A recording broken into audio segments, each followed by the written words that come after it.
Good evening, everybody. So, tonight we're going to be looking at parallel and perpendicular lines.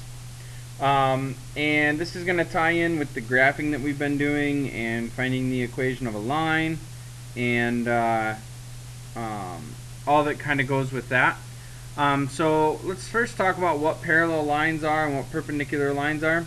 The first thing you need to realize is that parallel lines are lines that will never touch. Okay, that is the actual definition of parallel lines. That they're lines that will never intersect each other. And how you can tell if two lines are parallel is by looking at the slope. And with parallel lines, the parallel lines will have the same slope but a different y-intercept. Now the reason they have to have a different y-intercept is because if they have the same y-intercept and the same slope, then it's just going to end up making them the exact same line, which is not what we're looking for here. We're looking for parallel lines, which are lines that will never intersect. So they have to be same slope but a different y-intercept.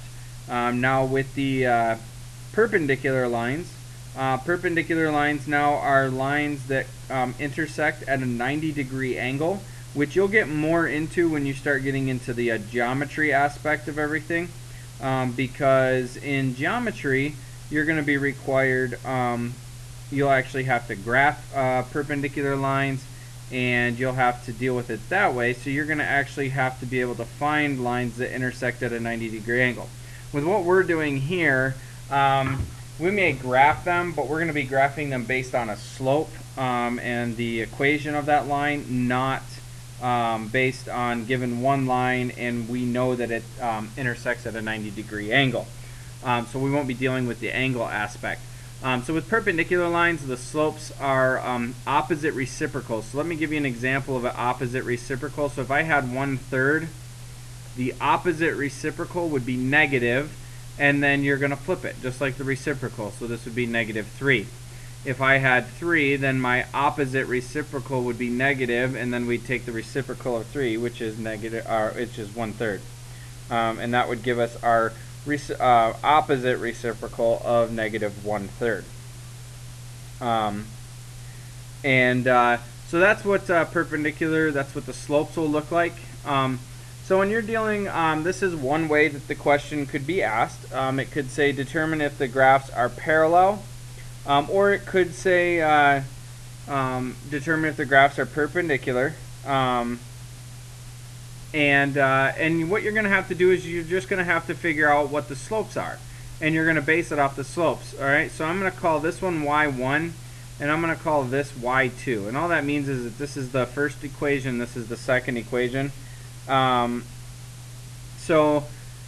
if we look at it this way, the slope of y1, so m1, is going to be this number right here, based on our slope-intercept form, which is -3. Our slope for 2, we don't have it yet, and I'm actually going to show you a real quick way. So we know that this is standard form, ax plus by equals c. The slope of standard form is going to be -a over b.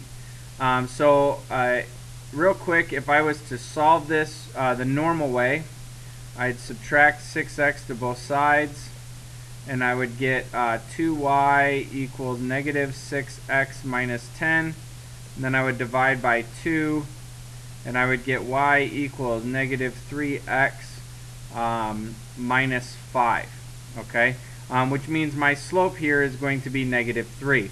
If I was using -a over b, 6 is a, 2 is b, so if I did it that way, my slope would be negative, and then it would be -6 because that's a, and b is 2. So I can do it using this as well. But anyways, so my slopes are the same, so these are parallel. And I'm going to abbreviate parallel. Parallel just is two vertical lines. For those of you who don't know that, that's how we abbreviate it in mathematics. So let's go ahead and let's go to example number 2. Now this is going to be the way another way that you could see these questions asked. And if we see them asked this way, then we have to also look at, we're also going to need to look at the parallel and the perpendicular, okay? So again, whether it's parallel or perpendicular, all that tells me about is my slope. That's it. That's all that I care about here. So I know parallel means they have the same slope. So this is my y1, so we're going to call this m1. So my m1 here, the number in front of the x is 1. So my slope is going to be 1.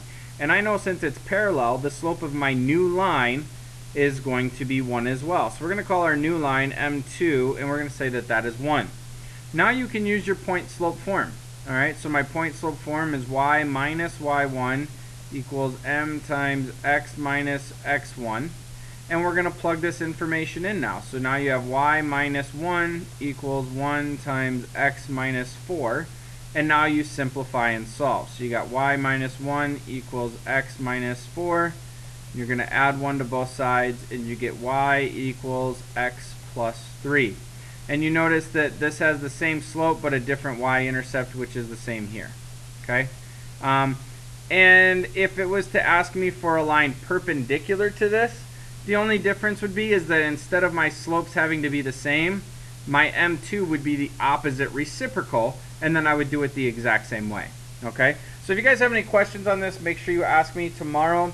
Come to class prepared tomorrow to get some stuff done with the dealing with parallel and perpendicular lines, and then we will move on from there and get ready for the weekend. So be prepared to do this tomorrow, and hopefully you got your notes done and ready for tomorrow as well for your grade. Have a great night, and we'll talk to you guys tomorrow.